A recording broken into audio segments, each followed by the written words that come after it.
Hallelujah.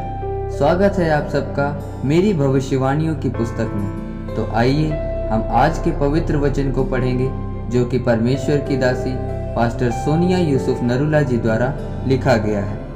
वचनों पर मनन करें। जैसा कि भजन संहिता अध्याय 89 उसकी 4 आयत में लिखा, मैं तेरे वंश को सदा स्थिर रखूंगा और तेरी राजगद्दी को पीढ़ी पीढ़ी तक बनाए रखूंगा।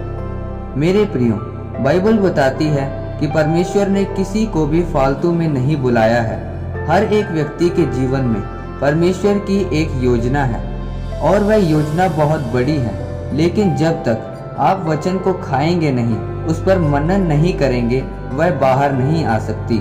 परमेश्वर ने कहा, मेरा राज्य ऐसे गेहूं के दाने के समान है, जब तक वो जमीन में नहीं चला जाता, अकेला नहीं रहता, मर नहीं जाता, वह फलता नहीं। बाइबल बताती है कि रिबका को परमेश्वर ने इसहाक की पत्नी होने के लिए चुना, लेकिन जब वह उसकी पत्नी हो गई तो 20 साल तक उसकी कोई संतान नहीं हुई। यह मसीह जीवन के ऊपर परमेश्वर की उस भविष्यवाणी के ऊपर जो उसने अब्राहम के साथ की थी, एक प्रश्न चिन्ह था। शैतान उसको बोलता होगा कि कोई परमेश्वर नहीं है, कोई उसका वायदा नहीं है। अगर आपको यह साबित करना है कि परमेश्वर की मेरे जीवन में योजना है, तो आपको वचनों पर मनन करना होगा। इसलिए इसहाक रोज शाम को परमेश्वर के वचनों पर मनन करने जाता था कि यहोवा धर्मी का वंश बचाता है, धर्मी अपने नाती पोतों को देखने पाएगा। कोई मायने नहीं करता डॉक्टर क्या कहता है, 20 साल या 18 साल हो गए हैं, कोई मायने नहीं रखता। जब आप वचन को खाते हैं, उस पर ध्यान देते हैं, तो वह रोज आप में जीवित हो जाता है। लेकिन अगर आपके मन में किसी के प्रति कड़वाहट है कि उसने मेरे साथ ऐसा किया, ये कभी कामयाब ना हो। जैसे कि एक धर्मी व्यक्ति ने गलती की थी, उसने कहा, परमेश्वर मैं इस चुंगी लेने वाले की तरह नहीं हूँ, मैं तो उपवास रखता हूँ, मैं प्रार्थना करता हूँ। लेकिन चुंगी लेने वाले ने कहा, प्रभु मैं पापी हूँ, मुझे माफ कर। और परमेश्वर ने उस चुंगी लेने वाले को धर्मी ठहराया और दूसरा पापी ठहराया गया। जब ऐसा जीवन एक मसीही व्यक्ति का होता है, तो वचन पर ध्यान लगाना उसके बस की बात नहीं होती।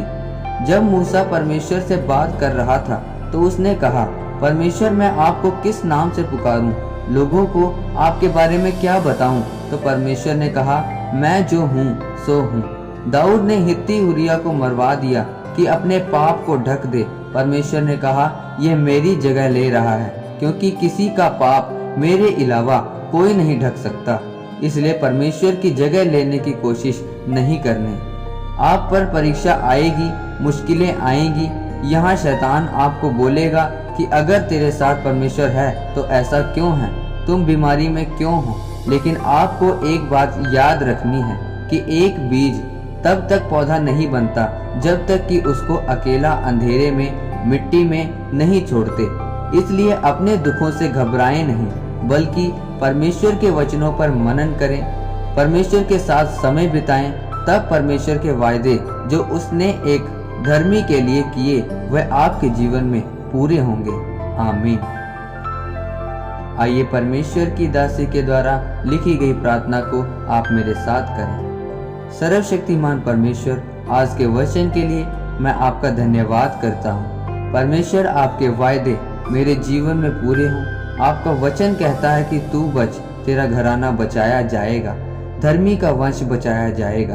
प्रभु यीशु मसीह के नाम में आमीन। परमेश्वर आप सबको आज के वचन और प्रार्थना के ऊपर मनन करने के द्वारा आशीषित करें। आमीन।